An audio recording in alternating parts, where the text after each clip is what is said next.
types immediately for life. Immediately written and sealed immediately for death. The Louis at this point, we're talking about, we don't have arguments advocate for it. What does that mean? That we talk about the righteous type. Draws here a city. What? Rabbi Miller. Rabbi. And he quotes this, says, tomorrow is not like this world will come. It is that eternal part. You shouldn't take what you read that early. The God more so on the one that is type, a wicked type, and sometimes we're dead. And the wicked, let me read the whole thing, righteous type. Apparently on the day of Rosh Hashanah, God makes an annual decision, but referring to this world or the other one. We always assumed it was for this world. Yeah, obviously, if you leave this world, then the question arises where you're not completely right. Since that righteous as the word is talking about the one that is merit amen, and completely wicked types is talking about the one who demerits amen, that the righteous are sealed for death, and the wicked types. I don't understand. Well, that's consistent. As it's written, that God pays back those that hate Him to their face. Chapter 1. That we learn in the end of the first chapter of Kiddushin, if you ever heard of it, the top so much faith. The one whose merits are greater than his demerits, he's compared to a person that burnt up the entire Sefer Torah and did not leave from it even one letter. And if his demerits are more than his merits, it's like a person that fulfilled the whole Torah and did not leave one letter of it. And all this is talking here in relation to wicked, in relation to talking there whether or not a person in the world will stop. But that does not mean to imply that every week, every time when we have a judgment on Rosh Hashanah, that decision is made then. It's talking about, first of all, whether a person is going to live the following year or not live the following year.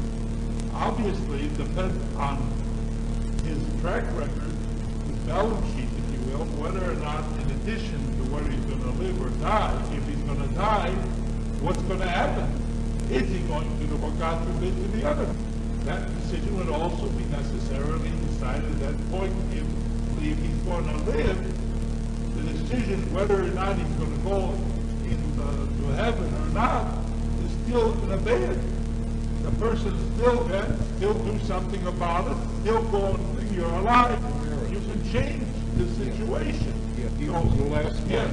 So I still take issue.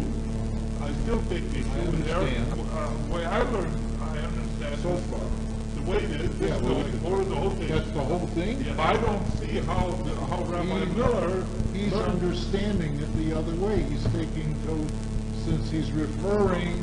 Because that's the more... So bad. So that's whether or not you have in the world to come or not. Sure. That's what we learned that. Yes. We learned that tomorrow. Yes. It does not refer to ordinarily the situation, whether or not thing. Obviously, at the time it was made at that point. Yes. But if he's going to live, there's no decision made as to whether his situation. Some hope. It's still Rabbi I'll have to agree because was it Rabbi Eliezer that said, do tshuva the day before you die. That's right.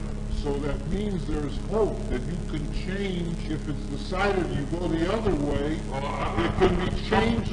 As long as you're living, you have an opportunity. I agree with you. I don't think not 20 years. No. It means that everybody's some people get more, some people unfortunately don't make it. The righteous is a wicked, hopefully he will get what else is unusual. They would do as much as the rabbis. I'm very happy to know that. They were very happy. They were doing everything.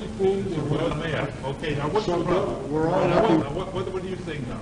I'm asking the question here, why you need a mishkan for tzaddikim every year. Tzaddikim. And they've already, then why do they have to Here's a question. If you recall already, he was a great righteous type, went into court, he came out alive and admitted that he was right. All of a sudden, he's not going to go makes the first day of Tishri anniversary, and the first day of Eid, we bought it. And now he goes and takes in question everybody's felon. Okay. That's terrible, forget it, you're not going to make it. And then the rest of us were struggling. All right. Now, so I don't understand what the problem is. Okay, now, but they've only got 69 years. Wait, I don't quite understand. Who makes the judgment who's righteous? God. Nobody else. Because some people may think they're righteous, and they may be way. A lot of times you have the impression, oh, God in heaven must be just dancing with joy when I'm around, because I don't know what he did before I came on the scene. I'm doing so many nice things. He must just be happy in heaven and real satisfied. Talking about the generation 100 years ago. What about this? Wait, I don't know. You're making such a judgment, and I'm very happy that you have such a wonderful concept. But people are people. Some people that may do something that appears to another person as being tremendously well worthwhile, whereas the real reason he did it is not because he wanted to do that. His motivation was something less than desirable. Let's assume that this small town were all good people in every respect that they're supposed to. But in the still the decree was made for, say, one of them to be, if you only live 69 years. Now, when Rosh Hashanah coming up there, and let's say in a half a year he's supposed to. Yeah. Now, how does that decree at Rosh Hashanah going to affect him? He'll go anyway, one way or the other. There's a dispute among the authorities. And Kiva says it won't affect him. But the majority, if he does meritorious things, he'll add years to the first span that God gave him.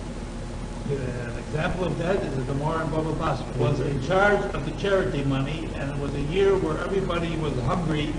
There was a famine, and it ran out. The money ran out, as it does. And he came a woman with 7 little Yisemim, and she said, "If you don't feed us, we'll die." So he says, "There's no money left." He says, so he took out of his own pocket and he fed her. And then a few years later, he was on his deathbed. He was dying. And the ministering angels came to heaven. The God said, a person who saves one life in Israel is like he saves the whole world. The tzaddik saved this Almona and these 7 little children. You should go and give them things. So God says, you're right, decree, and he gave him 22 years more of life. Now, a person can change his destiny by the way he acts. And if he acts in a proper way, God will indeed add to his life. But does not necessarily mean because God doesn't add to his life that he turns out to be not a good person. Though one of the greatest people who ever lived, Samuel the prophet, only lived to be 52. It doesn't mean that he was lacking in piety. He was a tremendous person. He was considered an equal in merit to Moses and Aaron put together. I mean, you don't get too many people like that. And yet, he only lived that many years. It's not how long you live, it's the quality of the years you put in. It's what you do. I can understand your anxiety, but there's never a failure of divine justice. It may appear to our simple minds that everybody 200 years ago was right, were very righteous. And perhaps in relation to us, they were. But in relation to the absolute standards that they should have been, perhaps they were not completely righteous. And perhaps there was a gradation of how far it was going to see. We have the simplistic point of view that if we satisfy a certain standard that we think is sufficient, that therefore means that we have fulfilled the mitzvah. That's not necessarily so. Maybe our standard is not realistic, and it's not really a proper standard. If it's not a proper standard, so we're making a basis on something that's not true. We have many times the Gemara talks about God puts more weight on certain actions than others. We as human beings don't know what he considers more important, what less important. We think we know, but we may be mistaken. And if indeed we do some things that we think are very important, but maybe of lesser importance, and some things we don't do that we should have done that are very important to God, and we didn't do it, and that might, God forbid, put the balance sheet in the wrong direction. So he can't make a judgment in that regard. And the mere fact that a person is a great righteous type does not necessarily mean he's going to keep on living. There's a certain amount of time God gives any person. Like we have Moshe Rabbeinu. He can be a great type. There comes a time when he's got to go. Everybody talks about and this one says there that at the time of the Nidor, says there God decides what a person is going to be, a strong person or a weak person, whether he's going to be wise or stupid, whether he's going to be wealthy or poor. But whether he's going to be wicked or righteous, that he doesn't decide. But there are other Gemaras that do talk about also, God does set time for every person, how long they're supposed to. And God promises that if you live a proper life, that you will live the entire span of time that you are allotted to. You could increase it according to the majority opinion, the minority opinion. The majority opinion says you could increase it depending on your merits. It seems like the merit has to be something outstanding, that you have to, he saved the life of 7 little children and a widow, so that... A merit is like this. There is no greater, as we will learn in the Gemara, there is no greater meritorious action than doing exactly what we're doing right now, learning God's Torah. This is considered the top mitzvah. The top mitzvah is so great that according to our Torah, if you're learning Torah, you cannot die while you're learning Torah. Here it is, you cannot die. Of course, you have to. But that's a pretty strong stuff. We saw last week's Sedra, Yeah. in which he merited 15 years of additional life. Yes. Because he prayed so fervently. Yeah. And Hiskiyahu, at age 39, was told by Yeshaya that he was not, Yes, yeah. he should get ready to go home and prepare for his death. So, You must know Rabbi could tell the story. Hiskiyahu, the king was also a prophet. He was a direct descendant of King David. And he saw with the Holy Spirit upon him that his son would turn out to be a worthless bum. He decided not to even get married. He wasn't going to have a He work. wasn't going to have that type of a person come from him. So God told to the prophet Yeshaya, who was living at that time, he told him to tell him, you're going to die. It has nothing to do with what's going to happen. You got to do what you're supposed to do, and you got to let this world keep on going. You do your best. You're not supposed to do it. So he says, if God decreed it, he says, then all right, I'll do it. But Yeshaya says, no, it won't help anymore. God just said you're going to die. As Kiyoah said to Yeshaya, says, I won't listen to you. He's talking to a prophet. I won't listen to you because I got a condition to my ancestor David, who was also a prophet. And he says, even if the knife is on the throat, you can still pray to God. It's never too late. And he prayed to God, and it worked. God gave him 15 years more of life. And because he promised he would marry, and this time, so he said, hey, you got a daughter, I'll marry the daughter, and perhaps your spouse and my spouse, we won't have such a terrible type. But it didn't help at all.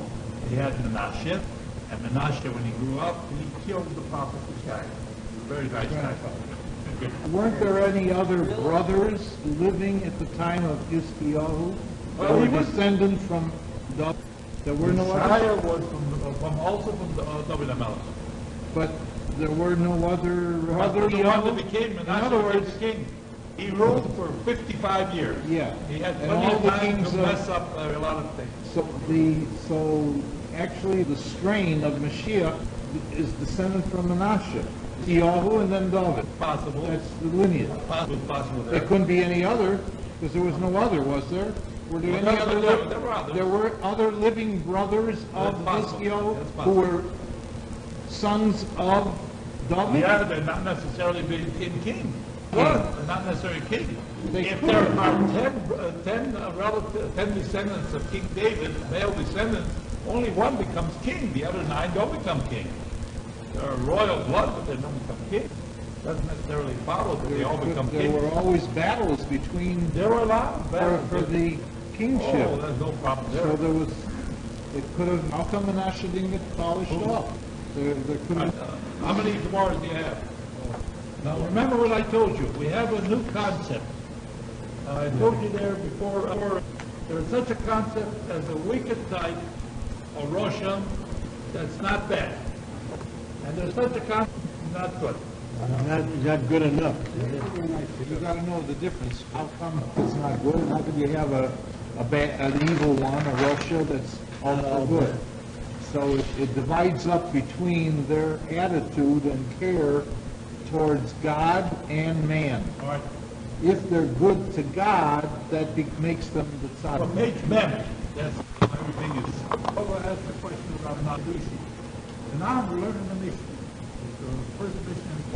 Now they're going to enumerate certain commandments that if a person fulfills them, God pays such a person twice for the same work every week, and at the end of the year you get a bonus. So that's a pleasure to work with such people. I mean, this God for God. So here we got some nice, real types of mitzvahs that you get two rewards for doing them. And that's wonderful.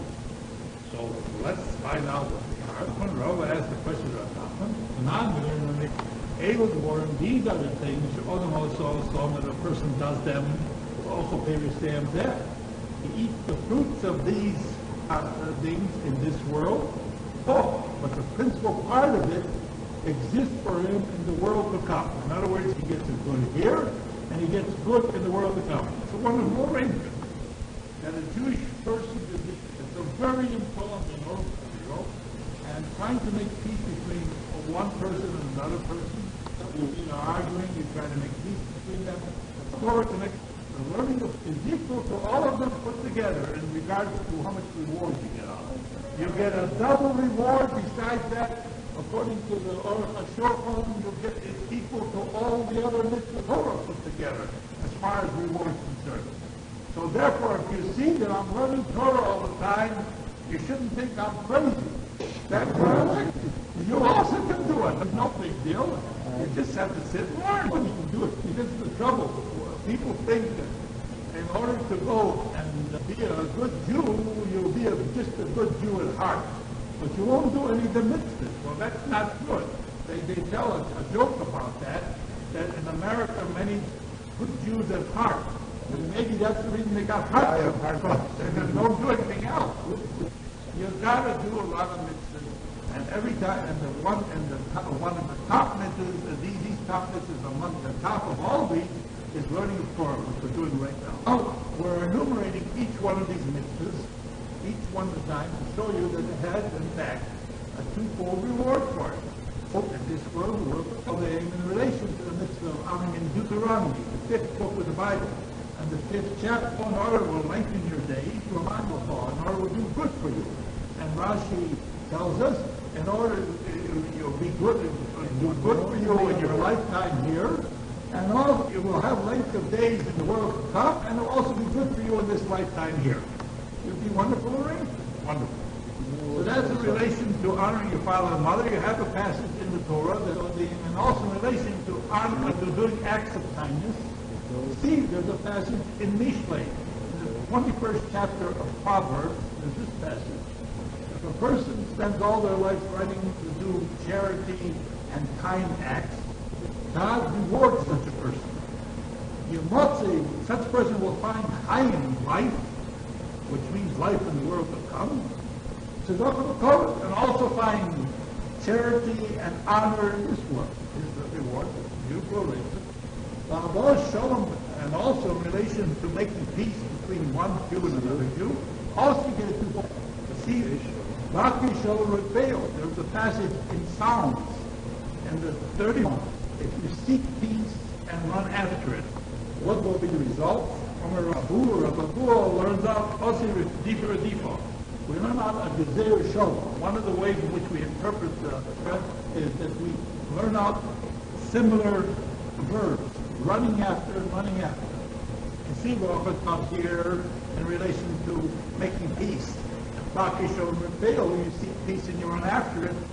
You see also it's written there in relation to go and other acts of kindness Rubik, Tzedakah, Chesed, you run after charity, and kindness world will come.